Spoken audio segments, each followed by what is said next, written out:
Hello అండి. ఈరోజు నేను చేయబోయే వంట చపాతీలోకి కుర్మా అండి. ఇందులో నేను తీసుకున్న ఒక స్మాల్ సైజ్ ఆనియన్ కట్ చేసుకున్నాను.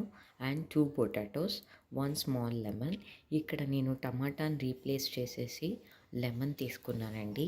ఫ్లేవర్ కోసం మనకి పుల్లగా ఉండటానికి. ఇది చపాతీలోకి కుర్మా దేనితో చేస్తున్నానంటే నేను ఈరోజు శనగలతో చేస్తున్నానండి.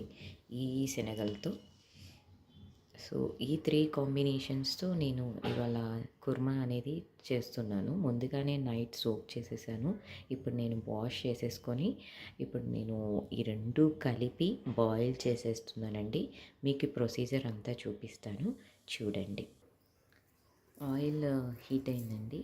ఆయిల్ హీట్ అయిన తర్వాత నేను పోపు వేస్తున్నాను.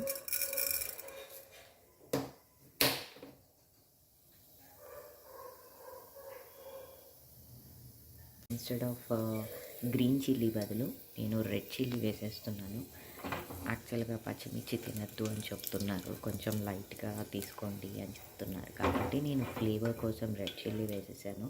వన్స్ ఆయిల్ అంతా హీట్ అయిపోయాక నేను ఇప్పుడు చాప్డ్ ఆనియన్ ఆలు వేసేస్తానండి. నేను చోపులు వేసేసానండి. ఇది కొంచెం బాగా ఫ్రై అయ్యాక నేను ఇప్పుడు దానిలో సాల్ట్ వేసేస్తానండి. మసాలా ఐటమ్స్ అనేది నేను అంతా అయిపోయాక వేస్తానండి. మీకు కావాలి అనుకుంటే మీరు ఉడికేటప్పుడు కూడా మీరు వేసుకోవచ్చండి.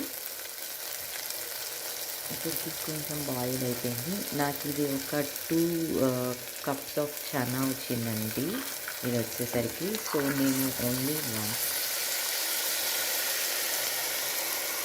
చేస్తున్నానండి. జింజర్ గార్లిక్ పేస్ట్ అంటారు. నేను ఇది హోమ్‌గానే ప్రిపేర్ చేసుకున్నానండి. మీకు ఈ రెసిపీ నేను తర్వాత వీడియోలో చూపిస్తాను ఎలా చేశాను అని. ఇప్పుడైతే మనము దీనిలోకి అల్లం వెల్లుల్లి పేస్ట్ కూడా వేస్తానండి. నేను ఇప్పుడు 1 స్పూన్ తీసుకుంటున్నాను. ఫ్లేవర్ అనేది దీనికి కావాలి కదా, సో అందుకని చెప్పేసి 1 స్పూన్ పడుతుందండి దీనిలో. అల్లం వెల్లుల్లి పేస్ట్ కూడా వేసేసానండి అన్నీ. ఇంకా నేను ఇప్పుడు అది విజిల్స్ వస్తుంది. 3 విజిల్స్ వచ్చేసాక నేను ఇది ఆఫ్ చేస్తాను, మీకు చూపిస్తాను వన్స్ అది అయిపోయాక. నేను చేసేది ఏంటంటే చపాతీ వచ్చేసరికి నాది రాగి మిక్స్ అండి. గోధుమ పిండి 2 కలిపి ఇలా చేస్తే పిల్లలకి బలము. సో అందుకని చెప్పేసి డైరెక్ట్ రాగి తినని వాళ్ళు ఇలా మిక్స్ చేసుకొని కూడా తినచ్చు. నేను 2 కప్స్ ఆఫ్ గోధుమ పిండి తీసుకుంటున్నానండి. ఇది వచ్చేసరికి షర్బత్ గోధుమ పిండి అండి. ఇందులోనే ఒక 10 ఐటమ్స్ అట్లా కలిపి ఉంటుంది. సో ఇది మనం నానబెట్టను కూడా అవసరం లేదండి. ఇమీడియట్గా కూడా మనము ఇది కలిపేసుకొని ఒక 10-15 మినిట్స్ ఆగి కూడా చూస్తే మీకు ఈ చపాతీ అనేది చాలా సాఫ్ట్ టెక్స్చర్లో ఉందండి. ఒకసారి ట్రై చేయండి. షర్బత్ అనేది పిల్స్బరీలో. అండ్ నేను ఆల్రెడీ 1 కప్పు తీసుకున్నానండి. 2 కప్స్కి గోధుమ పిండికి 1 కప్పు రాగి పిండి వేస్తున్నానండి నేను. 1 కప్ రాగి పిండి వేస్తున్నాను. సో రాగి పిండి అనేది కొంచెం తక్కువగా కలిస్తే చపాతీ అనేది కూడా చాలా సాఫ్ట్గా కూడా కనిపిస్తుంది. సో అందుకని చెప్పేసి మీకు ఈ టెక్స్చర్లో చూపిస్తున్నాను. సాల్ట్ వచ్చేసరికి నేను 1/2 స్పూన్ తీసుకున్నానండి.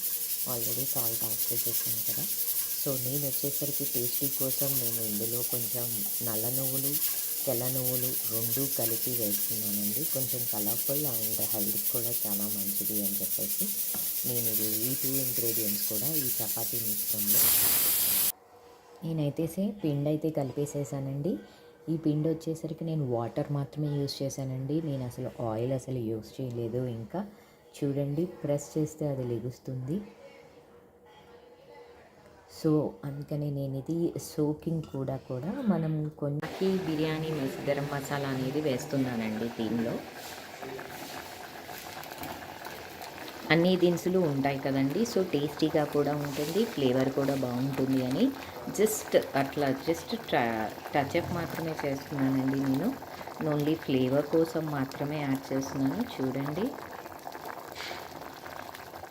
మొత్తం కలిపి ఒక 1/2 స్పూన్ వస్తుందండి ఇది కూడా.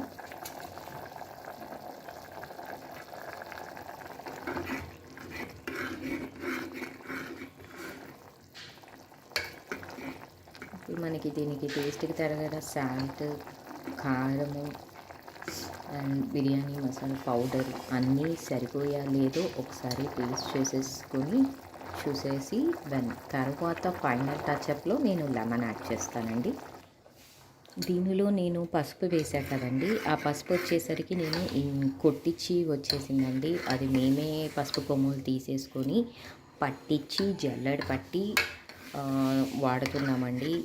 ఈ రోజుల్లో హోమ్ మేడ్ పసుపు కూడా యూజ్ చేసేస్తున్నారు. సో అందుకని యూజ్ చేస్తున్నాము. నాకు చూడండి ఈ టెక్స్చర్ వచ్చింది, కొంచెం చిక్కబడిన టెక్స్చర్ ఫామ్ అయింది. అండ్ ఇప్పుడు నేను దీనిలో గార్నిష్ కోసం కరివేపాకు, కొత్తిమీర, ధనియా నేను ఆల్రెడీ ఒక పౌడర్ లాగా హోమ్ మేడ్గా చేసేసుకున్నానండి. దాన్ని నేను ఇందులో గార్నిష్కి ఫ్లేవర్కి యూజ్ చేస్తున్నాను. మీకు ఒకసారి చూపిస్తాను. ఇదిగోండి, నేను ఆల్రెడీ కరివేపాకు, ధనియా అండ్ అది యూజ్ చేసేసి కొంచెం గార్లిక్ యాడ్ చేసేసానండి ఫ్లేవర్ కోసం. సో ఇప్పుడు మన ఇంట్లో ఎప్పుడైనా మనకి కరివేపాకు, కొత్తిమీర రెండూ లేనప్పుడు ఇలాగా వేసేసుకుంటే మనకి ఫ్లేవర్ వస్తుంది, ప్లస్ టేస్టీగా కూడా ఉంటుంది. ఎవరైనా ఇష్టపడని వాళ్ళు ఉన్నారనుకోండి, కరివేపాకు, కొత్తిమీర కొంతమంది సైడ్ తీసేసి తింటారు కదండి, అలా తీయకుండా ఇందులోనే పౌడర్ లాగా పెట్టేసి చేస్తే అది వాళ్ళకి కనిపించదు. సో టేస్టీగా ఉంటే కనుక వాళ్ళకి ఇష్టపడేటట్టు ఉండాలంటే నేను హాఫ్ లెమన్ తీసుకున్నానండి. నేను ఇది స్క్వీజ్ చేస్తున్నాను. సో ఎక్కువ కూడా వేయట్లేదు, నేను ఒక 2 టైప్స్ ఆఫ్ డ్రాప్స్ పడేటట్టు నేను తీసుకున్నానండి ఇది. సో ఇన్ కేస్ అందరూ ఇష్టపడేటట్టు ఉన్నారు అనుకుంటే అప్పుడు మీరు ఇక్కడ వేసేసుకోవచ్చండి. ఆ హాఫ్ స్పూన్ లెమన్ పడుతుంది. సో తినని వాళ్ళు ఉంటారు కదా, సో అందుకని చెప్పేసి నేను అంతా స్క్వీజ్ చేయట్లేదండి. ఇందులో ఎవరికి సెపరేట్ బౌల్స్లో సర్వ్ చేసుకునేటప్పుడు వాళ్ళకి ఎంత కావాలో అంత లెమన్ తీసుకోవచ్చండి. సో ఫైనల్ అవుట్పుట్ వచ్చేసరికి నాకు ఈ కన్సిస్టెన్సీలో వచ్చింది. చాలా బాగుందండి. కర్రీ కూడా టేస్ట్ అంతా ఇది పిల్లలకి చాలా ఉపయోగపడుతుంది. నేను తీసుకున్న చపాతీ కూడా ఏంటంటే నేను గోధుమ పిండి 2 కప్స్ 1 కప్స్ ఆఫ్ రాగి పిండి అండి. డైరెక్ట్ రాగి పిండి అందరూ పిల్లలు ఇష్టపడరు. సో అందుకని చెప్పేసి నేను మిక్స్ చేసేసి తీసుకున్నాను. సో మీకు ఫైనల్ అవుట్పుట్ విత్ రాగి చపాతీ కూడా చూపిస్తాను. నేనైతే బాల్స్ చేసేసేసానండి. ఒక 3 సైజ్ స్మాల్ స్పైసెస్ బాల్స్ చేశాను. కిడ్స్ కోసం కాబట్టి చిన్నవి మాత్రమే చేస్తున్నాను. చూసారు కదండి, చపాతీ అనేది రెడీ అయిపోయింది. రాగి చూసేయండి ఫైనల్ అవుట్పుట్ ఎంత బాగుందో. రాగి గోధుమ పిండి చపాతీ అండి. దానికి గ్రేవీ కాంబినేషన్ వచ్చేసరికి శనగలు ప్లస్ విత్ ఆలు అండి. అండ్ నేను టమాటా బదులు లెమన్ యూస్ చేశాను. మనకు కావాల్సిన లెమన్ ఎంత కావాలంటే అంత కూడా టేస్టీగా వేసేసుకోవచ్చు. చాలా అంటే చాలా బాగుందండి. కిడ్స్కి ట్రై చేయొచ్చు, అడల్ట్స్కి కూడా ట్రై చేయొచ్చు. నేను ఇది ఈరోజు మా బాబుకి లంచ్ బాక్స్గా ప్రిపేర్ చేసి పంపించేశానండి. చాలా లైక్ చేశాడు మా బాబు కూడా. మీరు కూడా ట్రై చేసి కమెంట్స్ డ్రాప్ చేయండి. Thank you for watching my video.